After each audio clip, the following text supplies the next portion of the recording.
Olá a todos, eu sou a doutora Ana Hoover, sou farmacologista, especialista em cannabis medicinal e hoje nós estamos aqui para falar um pouquinho sobre como uma planta como a cannabis, que já é utilizada há milênios, pode estar revolucionando a medicina moderna.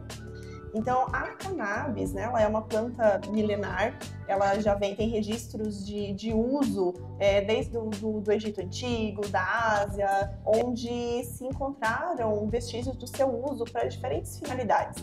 E dentre elas, as finalidades terapêuticas, como, por exemplo, para o tratamento da dor, né, para tratamento de problemas motores, para tratamento de questões psiquiátricas.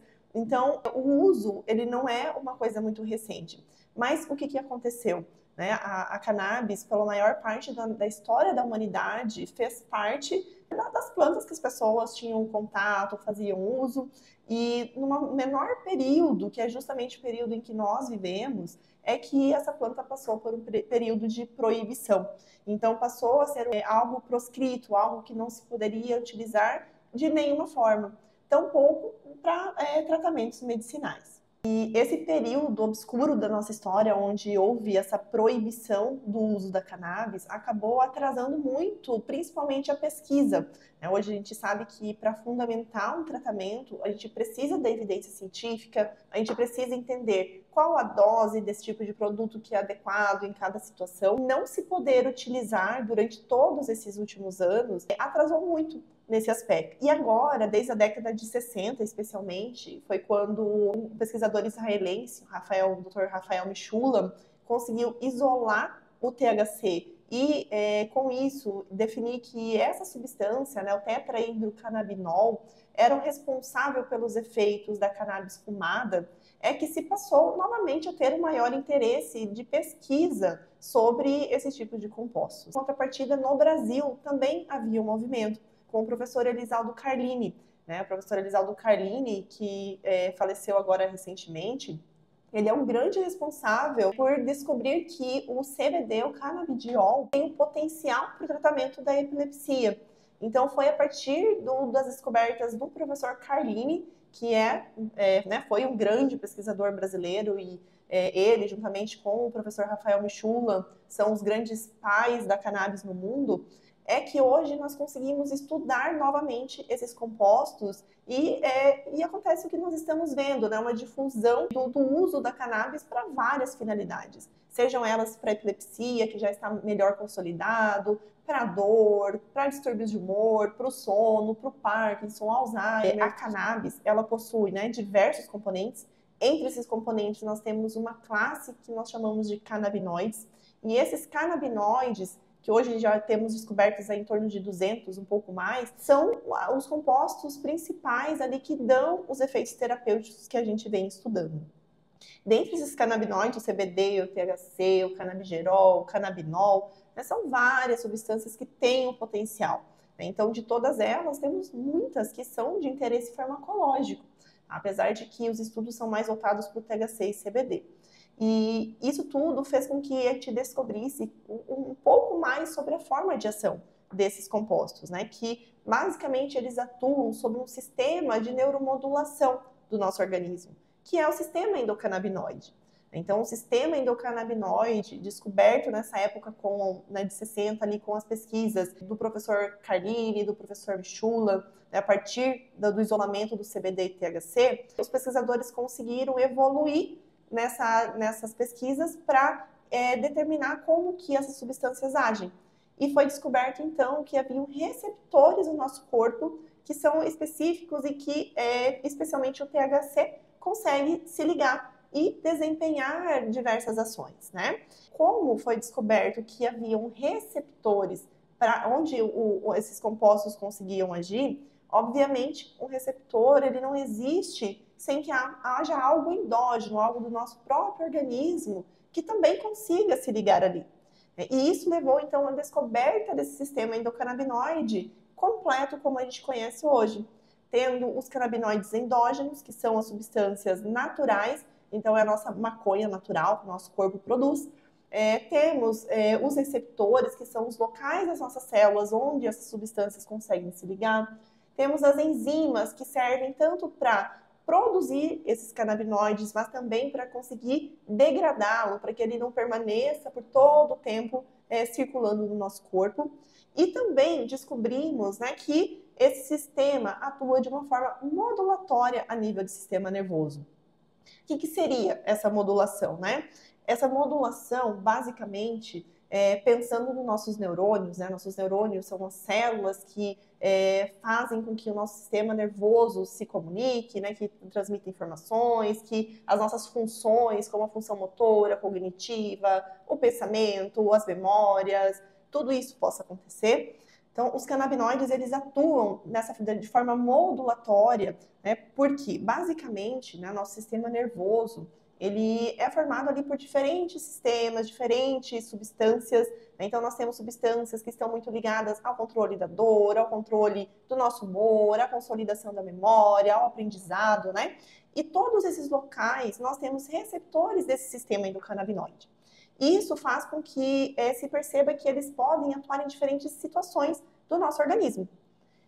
Que forma que ele atua, basicamente, é modulando, porque esses receptores estão acoplados no que nós chamamos de neurônio pré-sináptico. O que é isso? Então, o nosso cérebro, ele tem os neurônios que fazem com que as informações sejam transmitidas e a gente tenha as nossas funções, como nossa função motora, pensamento, né, controle de humor e etc.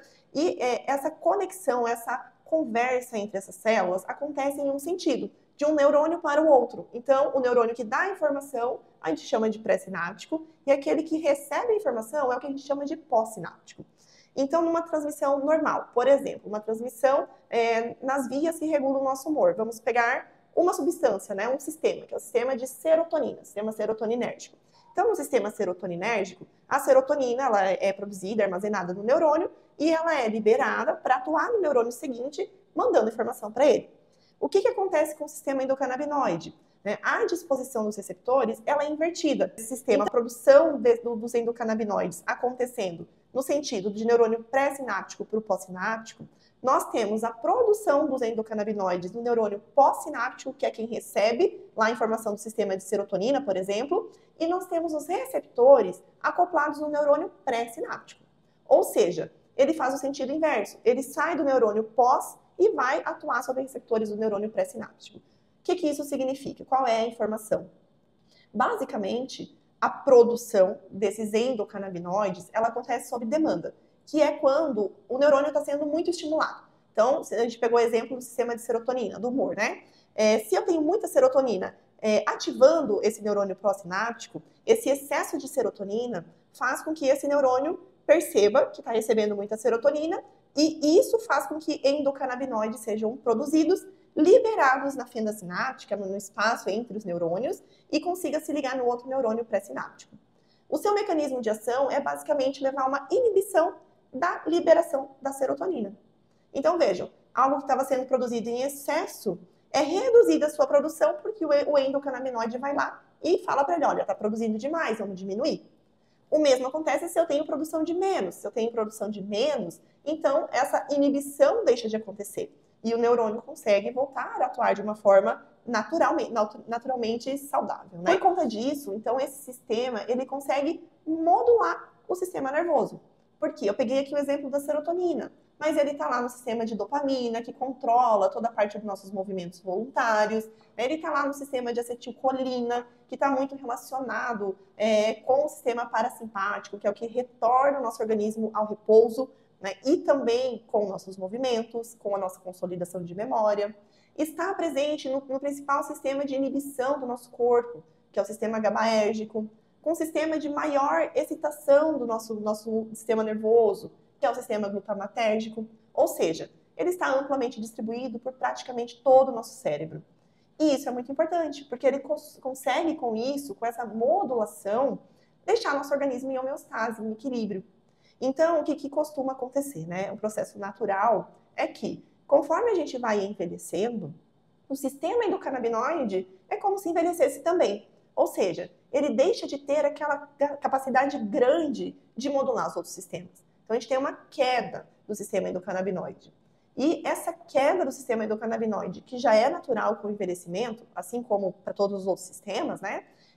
Ela pode ser acelerada por processos patológicos. Então, as doenças que atingem o nosso sistema nervoso central, elas podem facilitar para que o sistema endocannabinoide tenha uma redução da sua atividade ainda mais pronunciada. Que é, por exemplo, o que acontece no Parkinson, é o que acontece no Alzheimer, é o que acontece em muitas outras doenças a nível de sistema nervoso. E com isso tudo, né, vem a importância da cannabis. Então, na cannabis, de todas essas substâncias que a gente falou que estão presentes na planta, o THC, ele consegue se ligar a esses mesmos receptores que os nossos canabinoides endógenos se ligam, exercendo um efeito muito semelhante. Então, a gente diz que ele atua como um agonista, ele imita, né, essa ação dos nossos endocannabinoides. Enquanto que o CBD, né, que é a substância mais conhecida, especialmente porque foi uma das primeiras que a gente viu ali o potencial como tratamento das epilepsias, ele não é um agonista do sistema dos receptores canabinoides, né? O CBD, ele atua em vários outros sistemas, como, por exemplo, no próprio sistema de serotonina. Ele facilita para que haja uma regulação do humor diretamente sobre o sistema de serotonina e não sobre o sistema endocannabinoide. Além disso, ele é um potente anti-inflamatório, né? Ele atua como anti-inflamatório a nível do sistema nervoso. Basicamente, quando nós temos doenças, patologias que afetam o sistema nervoso central, é muito comum que tenhamos processos inflamatórios acontecendo ali também, além da liberação de radicais livres. É um mecanismo natural que o nosso corpo utiliza para tentar por si só eliminar os problemas que ali estão acontecendo, né? Só que em doenças crônicas, né, como ansiedade, depressão, Alzheimer, o Parkinson, essa liberação dessas substâncias acaba sendo em excesso. Então, o nosso corpo começa a sinalizar e acumular esse tipo de substância que pode passar a trazer consequências. Né? Então, fazer parte do processo fisiopatológico da doença. Então, uma inflamação crônica a nível do sistema nervoso é algo que acontece como fisiopatologia do Parkinson, do Alzheimer, da ansiedade, né? Os canabinoides, como o CBD nesse caso, conseguem atuar fazendo com que haja uma redução dessa inflamação, liberação de radicais livres também, fazendo um suporte maior ali para as células. Os canabinoides, de forma geral, conseguem auxiliar nessa manutenção celular a nível de sistema nervoso. Se você tiver alguma dúvida sobre esse tema, se você quiser ter mais conhecimento, deixe seu like aqui nesse vídeo, compartilhe, se inscreva no canal e vamos acompanhar as novas postagens aqui. E também seria interessante se você me contar um pouquinho sobre qual tema que você gostaria que eu trouxesse aqui.